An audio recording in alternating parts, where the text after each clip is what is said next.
الرحمن الرحیم۔ خانہ کعبہ میں تانبے کے دو بت تھے، ان کے نام اصاف اور نائلہ تھے۔ طواف کرتے وقت مشرک برکت حاصل کرنے کے لیے ان کو چھوا کرتے تھے۔ حضرت زید بن حارث رضی اللہ عنہ فرماتے ہیں، ایک مرتبہ آپ صلی اللہ علیہ وآلہ وسلم بیت اللہ کا طواف کر رہے تھے، میں نے بھی آپ کے ساتھ تھا۔ جب میں طواف کے دوران ان کے بتوں کے پاس سے گزرا تو میں نے بھی ان کو چھوا۔ نبی پاک صلی اللہ علیہ وآلہ وسلم نے فوراً فرمایا، ان کو ہاتھ مت لگاؤ۔ اس کے بعد ہم طواف کرتے رہے۔ میں نے سوچا ایک بار پھر بتوں کو چھونے کی کوشش کروں گا تاکہ پتہ تو چلے ان کو چھونے سے کیا ہوتا ہے اور آپ نے کس لیے مجھے روکا ہے۔ چنانچہ میں نے ان کو پھر چھو لیا۔ تب آپ نے سخت لہجے میں فرمایا، کیا میں نے تمہیں ان کو چھونے سے منع نہیں کیا تھا؟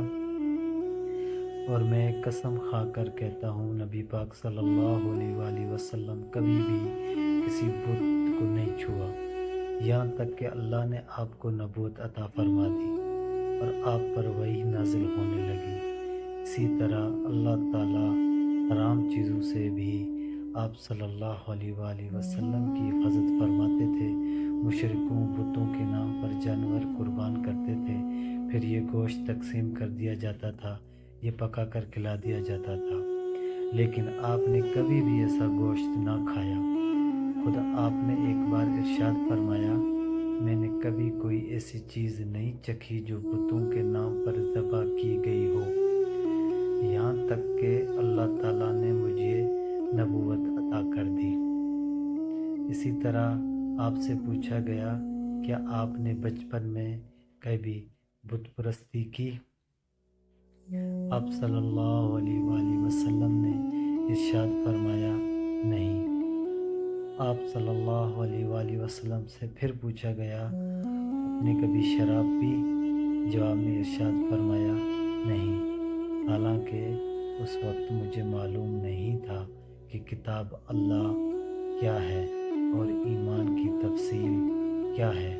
آپ صلی اللہ علیہ وآلہ وسلم کے علاوہ بھی اس زمانے میں کچھ لوگ تھے جو جانوروں کے نام ذبح کیا گیا گوشت نہیں کھاتے تھے اور شراب کو ہاتھ نہیں لگاتے تھے۔ بچپن میں آپ نے بکریاں بھی چرائیں۔